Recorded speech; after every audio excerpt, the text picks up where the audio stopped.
जब आपको जरूरत थी, कांग्रेस पार्टी के लोग आए थे, मैं आया था, केजरीवाल जी नहीं आए थे। शुरुआत में ही मैंने इनको थोड़ा देखा, ऑब्जर्व किया। जितना मोदी जी एंटी दलित हैं उतना ही है।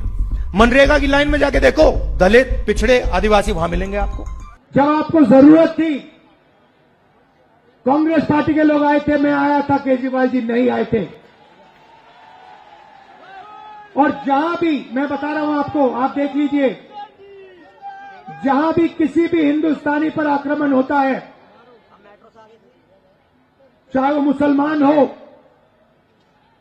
दलित हो, आदिवासी हो, गरीब किसान हो, आपको वहां राहुल गांधी और कांग्रेस पार्टी दिखेगी। और आप देख लीजिए, पिछले 10 साल की बात है, 15 साल की बात है, देख लीजिए,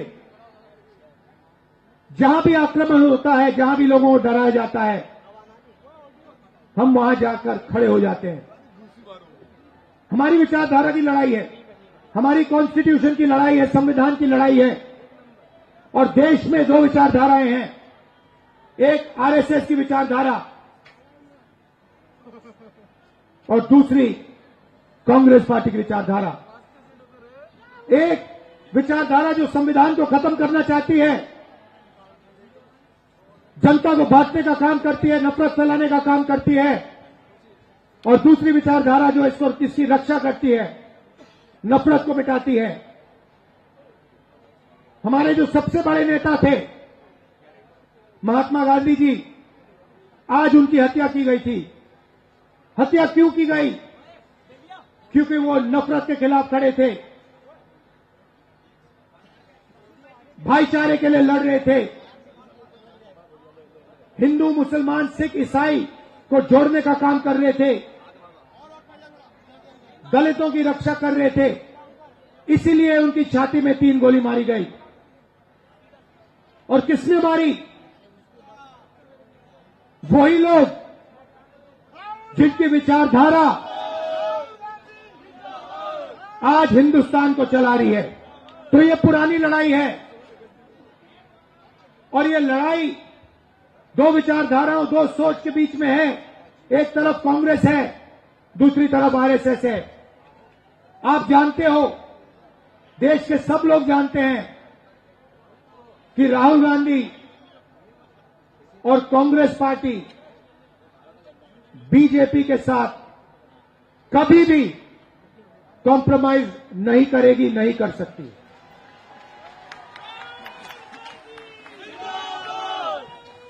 और आप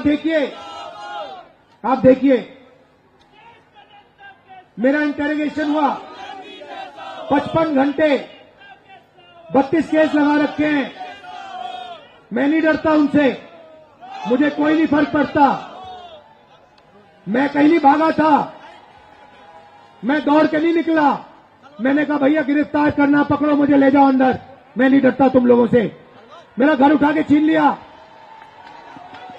मेरा घर उठा के छीन लिया।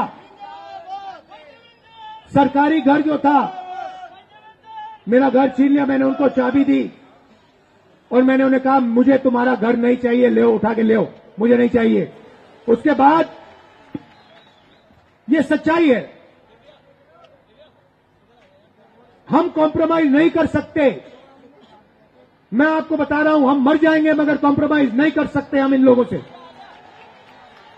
क्योंकि हमारा जो हिंदुस्तान है वो नफरत का हिंदुस्तान हो ही नहीं सकता।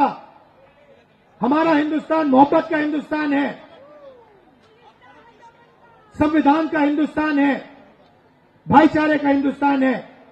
वैसा हिंदुस्तान हमें चाहिए, वैसे हिंदुस्तान के लिए हम लड़ते हैं, वैसे हिंदुस्तान के लिए हम मरने को तैयार हैं। और हम आपसे यहां झूठे वायदे करने नहीं आए हैं। वो केजरीवाल जी 5 साल पहले यमुना जी का पानी पीने की बात कर रहे थे।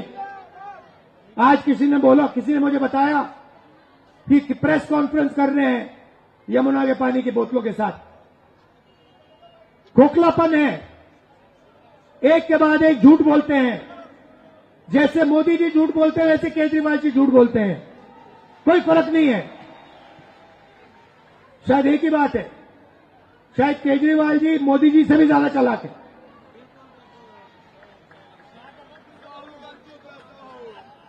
तो मेरा कहना है कि आप एक बात मत भूलिए, आपके साथ कौन खड़ा होता है, संविधान को कौन बचाता है और सच आपको कौन बोलता है।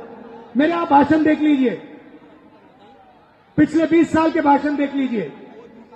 मनरेगा का वायदा किया, मनरेगा दिलवाया। भोजन का अधिकार वायदा किया, दिलवाया। कर्जा माफी वायदा किया, दिलवाई। कर्नाटक में मुफ्त में महिलाओं को बस में जाने का वायदा किया, करा। कर्नाटक तेलंगाना में हमने कहा कि महिलाओं के बैंक अकाउंट में हम सीधा पैसा डालेंगे, हमने डाला। छत्तीसगढ़ में कहा किसानों को हम सही दाम धान के लिए दिलवाएंगे, दिलवाया। हम झूठे वायदे नहीं करना चाहते, हम नहीं कर सकते, क्योंकि हमारा आपके साथ दूसरे तरीके का रिश्ता है, मोहब्बत का रिश्ता है, इज्जत का रिश्ता है। ये मैं आपसे कहना चाहता था। यहां देवेंद्र जी को आप चुनाव जिताइए, भारी बहुमत से जिताइए। और याद